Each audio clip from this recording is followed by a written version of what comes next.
मैं रवि गुप्ता आप लोगों का स्वागत करता हूं आपका अपना YouTube चैनल एस्पिरेंट्स कोचिंग में। जैसे कि पता है दोस्तों, मैं आप लोग को भारत के राज्य व्यवस्था से संबंधित विषयों से प्रश्नों को करवा रहा हूं, जो कि प्रत्येक एग्जाम में इससे 4-5 मार्क्स का पूछा जाता है, जैसे आप लोग को पता ही है।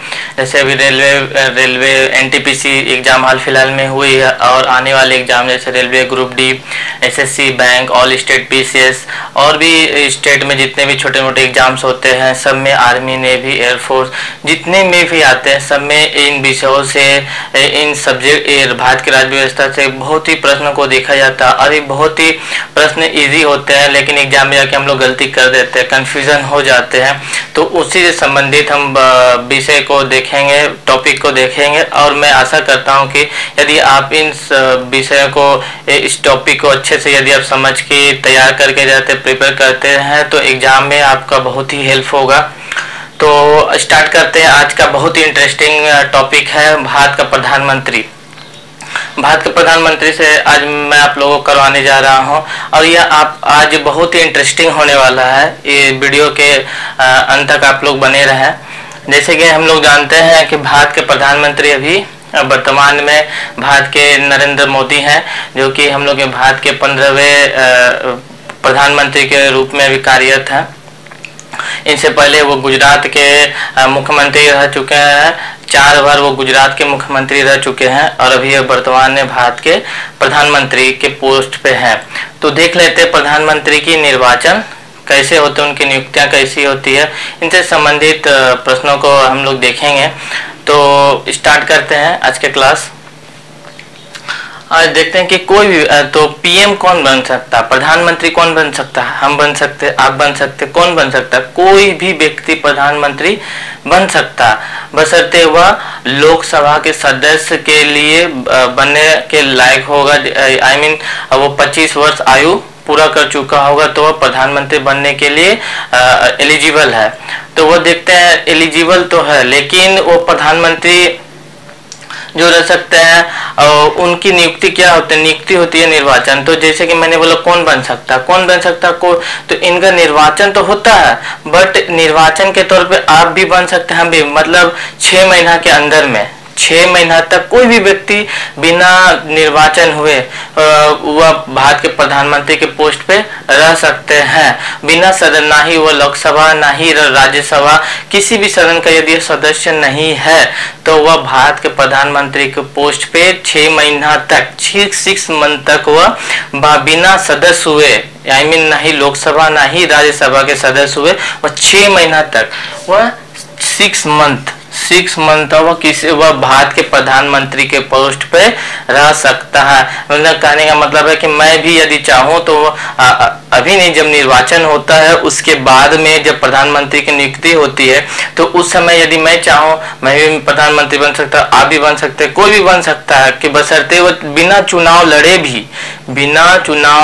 भी वो प्रधानमंत्री बन सकता है। इस बात को ध्यान दीजिएगा, बिना चुनाव लड़े भी वो प्रधानमंत्री बन सकता है। कैसे क्योंकि भारत का प्रधानमंत्री का निर्वाचन नहीं होता, बल्कि उसकी नियुक्ति होती है। हाँ, मैं जो आप सुन रहे हैं वो सटीक सुन रहे हैं, क्योंकि वो निर्वाचन नहीं होता, भारत का प्रधानमंत्री निर्वाचन नहीं होता है। बोलेंगे कि आप गलत बोल रहे, नहीं, गलत नहीं बोल रहे। भारत का प्रधानमंत्री का जो होता है नियुक्ति होती है, अपॉइंट होते हैं। किसी भी व्यक्ति को भारत के राष्ट्रपति अपॉइंट कर सकते हैं। किसी भी व्यक्ति, मतलब कोई भी गली का आदमी जाके उठ के खड़ा हो जाएगा, बोलेगा मुझे प्रधानमंत्री बना दो, तो ऐसा नहीं है। तो कौन बन सकते हैं उसको हम देखेंगे कि कौन व्यक्ति भारत के राष्ट्रपति द्वारा नियुक्ति की जाती है भारत के प्रधानमंत्री के रूप में। तो इस चीज को ध्यान दीजिएगा, बहुत बार एग्जाम्स में पूछे गए हैं कि कौन व्यक्ति भारत के प्रधानमंत्री के निर्वाचन होता है या नियुक्ति होता है। तो नियुक्ति होता है, भारत का प्रधानमंत्री का नियुक्ति होता है, अपॉइंटमेंट होता है, ना कि निर्वाचन। इस चीज को ध्यान देखेंगे।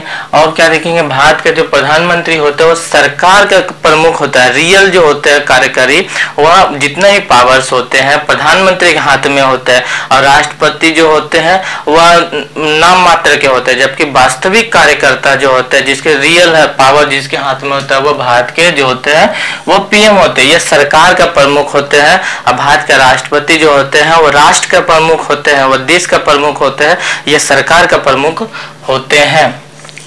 जिस तरह से देख लेते हैं कि भारत के जो प्रधानमंत्री जो होते हैं, जैसे कि हम लोग सभी को चेस खेलते हैं, आई मीन शतरंज खेलते हैं, शतरंज में देखते हैं, चेस में देखते हैं कि एक राजा होता है, सिपाही होते हैं और प्रधानमंत्री जिसको वजीर भी बोलते हैं। तो उनमें राजा का तो पावर होता है, क्योंकि राजा को मारने से ही पूरा चेस का गेम खत्म।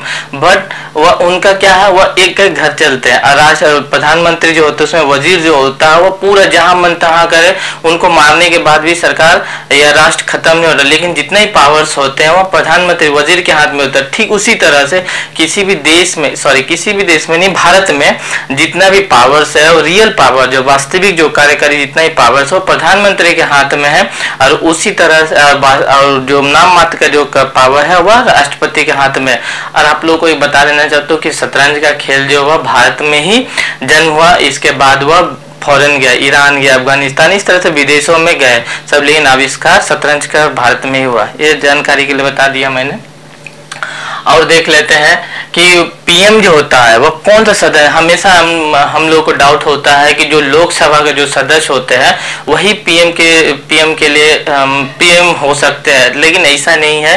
पीएम जो प्रधानमंत्री जो होते हैं वह राज्यसभा या लोकसभा किसी भी सदन का सदस्य हो सकता है। लेकिन जो इंग्लैंड में जो प्रधानमंत्री होते हैं, ब्रिटेन में जो प्रधानमंत्री होते हैं, वह लोकसभा के ही सदन होना चाहिए, मतलब यानी निम्न सदन यानी लोकसभा जो होते हैं वहीं का सदन का सदस्य होना ही चाहिए। वह राज्यसभा यानी उच्च सदन का होगा तो वहां पे प्रधानमंत्री नहीं बन सकता। बट हम लोग के भारत में जो होता है वह किसी भी सदन, या तो लोकसभा या तो राज्यसभा, किसी भी सदन का सदस्य होगा तो भारत का प्रधानमंत्री बन सकता है। जैसे कि कौन कौन बन सकता है आप लोग देख लेते हैं। जैसे HD देवगौड़ा बने, मनमोहन सिंह बने, इंदिरा गांधी बने, ये द्वितीय और भी बहुत कोई थे जो कि राज्यसभा के सदस्य से, लेकिन आमतौर पर देखा जाता है तो वो लोकसभा के होते हैं, लेकिन बन सकते किसी भी सदन से। इस चीज को ध्यान रखने के लिए है। और जैसे कि मैंने पहले बताया, नियुक्ति के पीएम के इलेक्शन एवं अपॉइंटमेंट के लिए कोई विशेष प्रक्रिया नहीं दिया गया संविधान में। संविधान में जो है कोई विशेष तरह की प्रक्रिया नहीं दिया गया है। और क्या है, आर्टिकल सिर्फ निर्वाचन के लिए सिर्फ आर्टिकल 75 कहता है कि प्रेसिडेंट पीएम को अपॉइंट करता है। इससे और कुछ भी संविधान में नहीं दिया गया। कोई भी किस प्रक्रिया से क्या होगा इसके बारे में संविधान में कुछ भी नहीं दिया गया। बस यहाँ तक बोला गया है कि आर्टिकल 75 प्रेसिडेंट एवं पीएम को अपॉइंट करेगा। तो अभी जैसे कि मैंने बताया कि पीएम कोई भी बन सकता है बिना सदस्य ग्रहण के 6 महीना तक। तो यहाँ पे देख लेते हैं कि लोकसभा के जो होते हैं पीएम कौन बनते हैं। तो नॉर्मली जो होते हैं राष्ट्रपति जो होते हैं वो लोकसभा के बहुमत प्राप्त दल के नेता को पीएम के रूप में अपॉइंट करेगा। राष्ट्रपति जो है, जो भी लोकसभा में बहुमत प्राप्त, जो मेजोरिटी में, नॉर्मली देखा जाता है कि प्रधानमंत्री वो बनते हैं जो कि मेजोरिटी में रहते, जो पार्टी मेजोरिटी में रहते उन्हीं का जो प्रमुख होता है, जो प्रमुख नेता जो रहते हैं उसी को प्रधानमंत्री के रूप में नियुक्त किया जाता है। देख लेते हैं। ऐसे तो आप लोग जानते हैं कि जो भारत के जो प्रधानमंत्री होते हैं उनकी नियुक्ति राष्ट्रपति के द्वारा किया जाता है, लेकिन जो उनके और भी जो प्रधानमंत्री, मतलब प्रधानमंत्री के अलावा जो और भी जो मिनिस्टर्स होते हैं उनकी नियुक्ति भी राष्ट्रपति के द्वारा किए जाते हैं। तो और उनके जो मंत्री परिषद होते हैं, मंत्री परिषद के जो हेड होते हैं, जो भी उनके जो मुख्य कार्यकर्ता, मुख्य जो नेतृत्वकर्ता होते हैं वो प्रधानमंत्री होते हैं।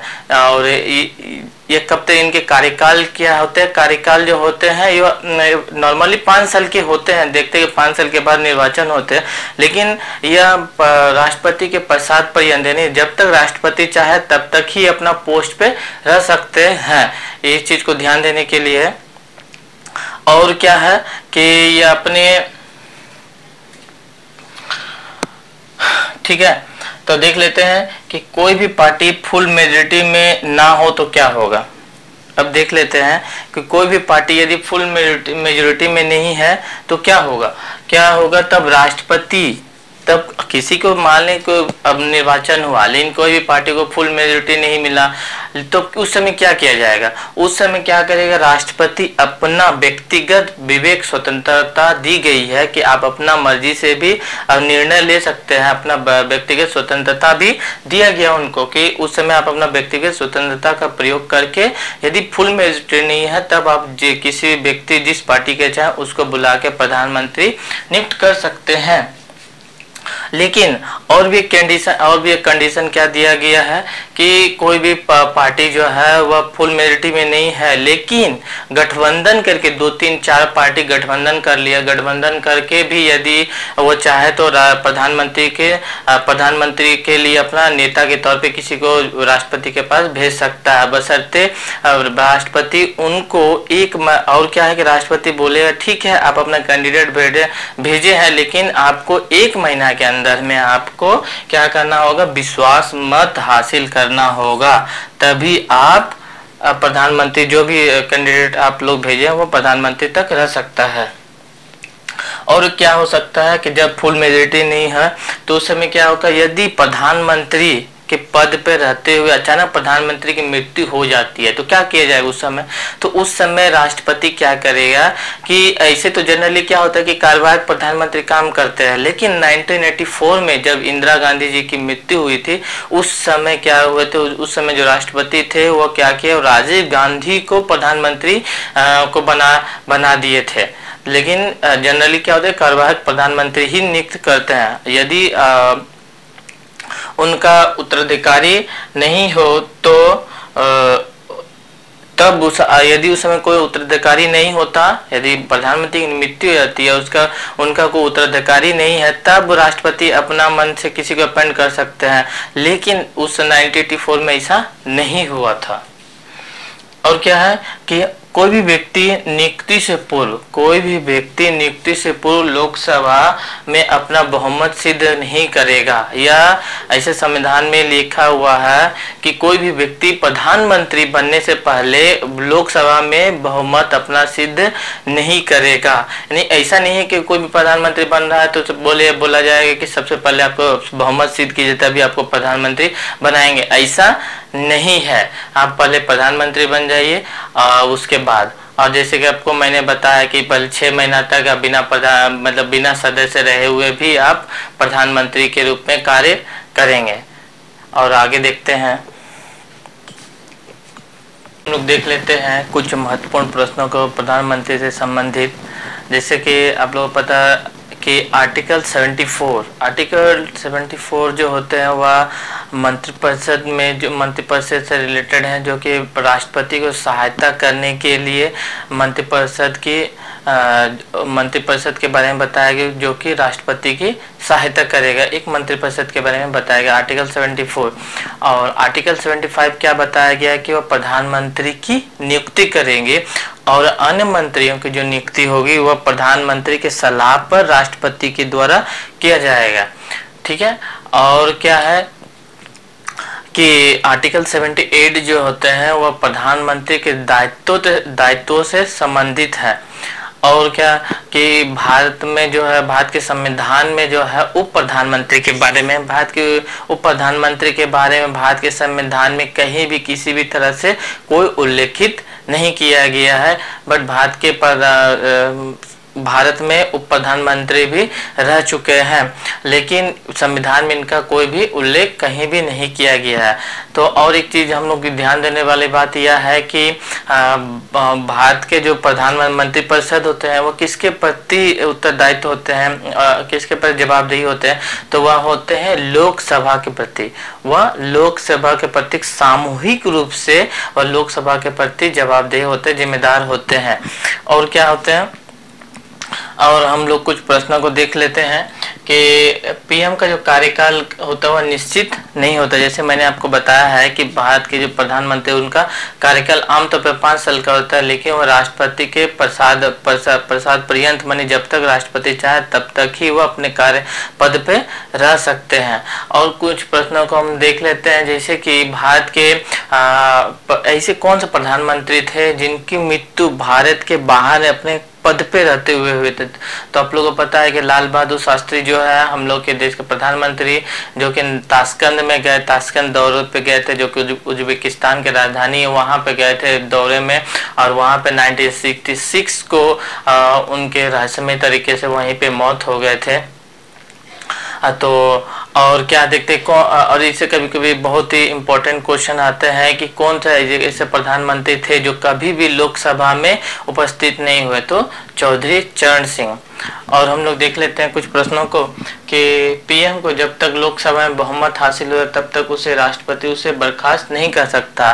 तो यह बहुत बार पूछा जाता है कि प्रधानमंत्री को राष्ट्रपति कब बर्खास्त करते हैं या कब नहीं कर सकते। तब नहीं कर सकते जब वो फुल मेजोरिटी में, जब तक उसका विश्वास मत प्राप्त है तब तक वह बहुमत प्राप्त है, विश्वास मत प्राप्त है तब तक राष्ट्रपति उसे नहीं हटा सकता, बर्खास्त नहीं कर सकता। हाँ, यदि वह लोकसभा में विश्वास मत खोने पर त्यागपत्र देना होगा, अन्यथा उसे बर्खास्त। यदि वह अपना विश्वास मत खो चुका है लोकसभा में और यदि वो अपना त्यागपत्र नहीं दे रहा तो राष्ट्रपति को बाध्य होकर उन्हें बर्खास्त करना पड़ेगा। तो आज के लिए वीडियो यहीं पे समाप्त करते हैं। तो कैसा लगा आपको ये वीडियो, आप हमें ज़रूर नीचे कमेंट में बताएं। और इस वीडियो में क्या आपको प्रिपरेशन में हेल्प हुआ और क्या मुझे इस वीडियो में और क्या इम्प्रूवमेंट करने की ज़रूरत है, ये कमेंट में बताएं। और मैं आशा करता हूं कि इस पूरे वीडियो को यदि आपने अच्छी तरह से देखा हो बिना स्किप किए हुए, तो मैं ये दावा कर सकता हूं कि कोई भी एग्जाम में आपका इन टॉपिक से संबंधित किसी भी तरह के प्रश्न करने में किसी भी तरह की कोई परेशानी नहीं होगी और आपको एक अच्छे मार्क्स लाने में बहुत ही हेल्प होगा, बहुत ही सहायता करेंगे। तो इसी तरह आप लोग वीडियो को लाइक और शेयर करते रहें और क्या इम्प्रूवमेंट करने की ज़रूरत है ये ज़रूर बताएं मुझे। Thank you.